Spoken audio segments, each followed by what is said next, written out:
Di video kali ini, kita kembali belajar pada tema 7, subtema 3, muatan pelajaran Bahasa Indonesia. Mengidentifikasi surat undangan. Surat undangan merupakan surat yang berisi pemberitahuan dan permintaan kesediaan seseorang untuk menghadiri suatu acara atau kegiatan. Beberapa tempat seperti sekolah dan perkantoran menggunakan surat undangan sebagai pemberitahuan. Surat undangan menggunakan kalimat yang efektif, singkat, padat, dan jelas. Tujuannya agar pembaca memahami isi surat undangan yang diterima.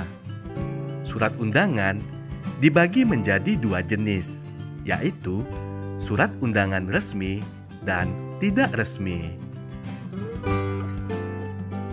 Yang pertama, undangan resmi. Undangan resmi yaitu undangan yang digunakan oleh lembaga atau instansi resmi. Undangan resmi umumnya ditulis dengan bahasa resmi dan baku. Misalnya, undangan dari Kementerian Negara atau pemerintah daerah. Ayo perhatikan gambar di samping. Gambar di samping adalah contoh surat undangan resmi.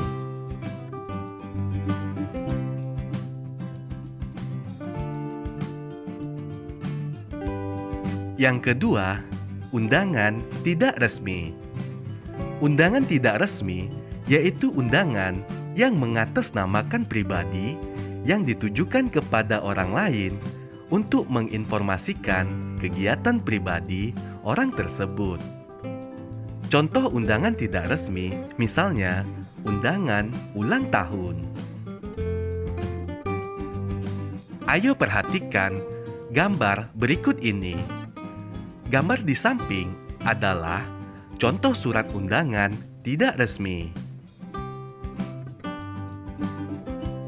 Mengidentifikasi ide pokok dan kosakata tidak baku berdasarkan teks.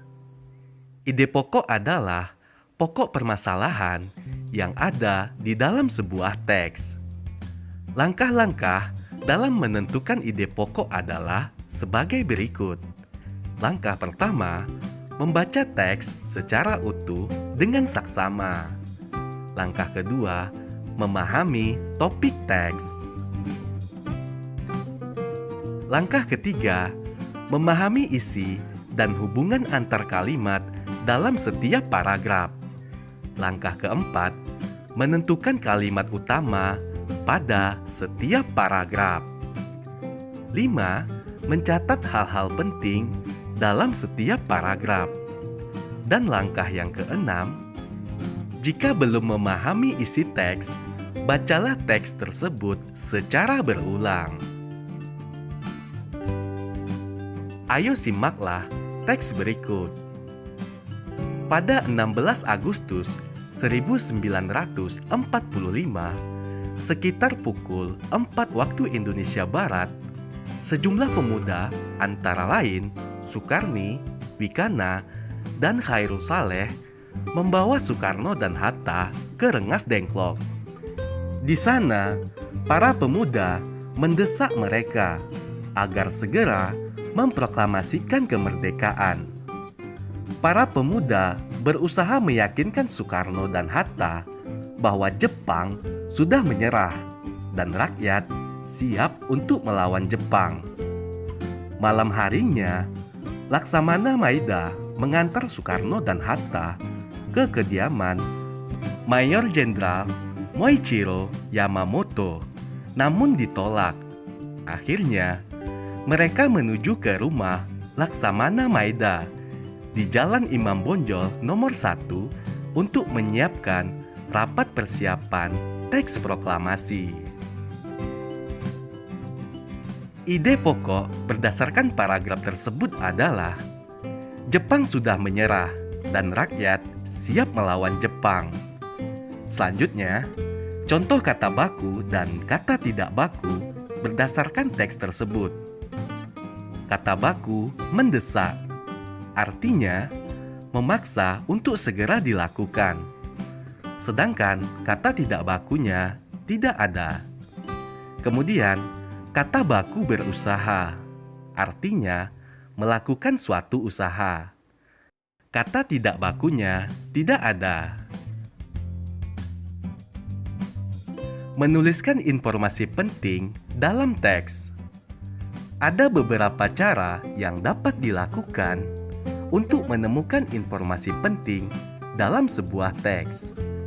Cara-cara tersebut antara lain, yang pertama, membuat daftar pertanyaan berdasarkan isi teks.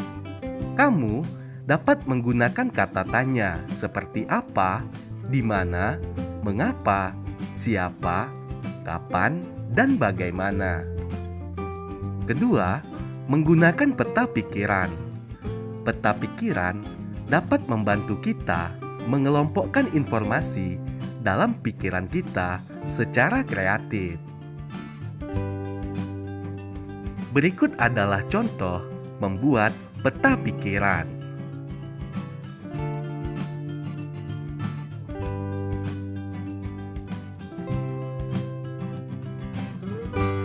Ayo perhatikan contoh peta pikiran lainnya.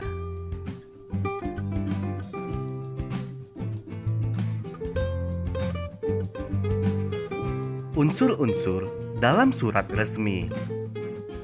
Bagian-bagian yang terdapat dalam surat resmi adalah sebagai berikut. Yang pertama, kop surat. Kop surat berisi identitas instansi pengirim surat beserta alamat lengkapnya. Kedua, tanggal surat. Tanggal surat menunjukkan keterangan waktu dan tempat dibuatnya surat. 3. Nomor, lampiran, dan perihal surat. Berisi nomor dikeluarkan surat oleh instansi pengirim surat dan keterangan singkat mengenai maksud surat tersebut. Yang keempat, alamat tujuan. Berisi identitas penerima surat. Yang kelima, salam pembuka. Berisi sapaan pengirim surat sekaligus pembuka surat. Yang keenam, isi surat. Isi surat berisi pesan yang ingin disampaikan pengirim surat. 7. Salam penutup. Salam penutup untuk mengakhiri surat. 8. Nama pengirim. Nama pengirim berisi identitas pengirim surat. Ayo perhatikan letak-letak bagian surat resmi berikut ini. Ada kop surat, tanggal surat, nomor, lampiran, dan perihal surat, alamat tujuan, salam pembuka, isi surat, salam penutup, dan nama pengirim. Membuat surat undangan tidak resmi. Surat undangan tidak resmi adalah surat undangan yang mengatasnamakan perseorangan untuk kepentingan perorangan. Umumnya, surat undangan tidak resmi berisi kata-kata yang lebih sederhana dibandingkan surat undangan resmi. Contohnya, undangan ulang tahun, undangan pertunjukan pentas seni di sekolah, dan undangan pernikahan. Ayo perhatikan gambar berikut. Gambar tersebut adalah contoh surat undangan tidak resmi.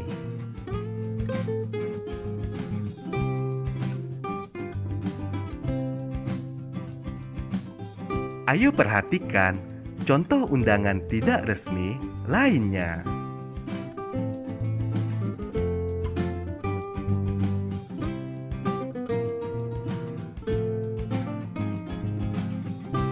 Menuliskan informasi penting dalam bentuk peta pikiran. Peta pikiran dapat mempermudah kita menemukan informasi penting dalam sebuah teks. Langkah-langkah untuk menguraikan teks menggunakan peta pikiran adalah sebagai berikut. Langkah pertama, tentukan ide pokok dari teks yang disajikan. Langkah kedua, catatlah kalimat penjelas dari ide pokok tersebut ke dalam bentuk poin-poin. Langkah ketiga, tuliskan ide pokok dan kalimat penjelas tersebut ke dalam suatu bagan peta pikiran. Ayo perhatikan contoh menuliskan informasi penting dalam bentuk peta pikiran. Kamu bisa memperhatikan gambar peta pikiran di samping.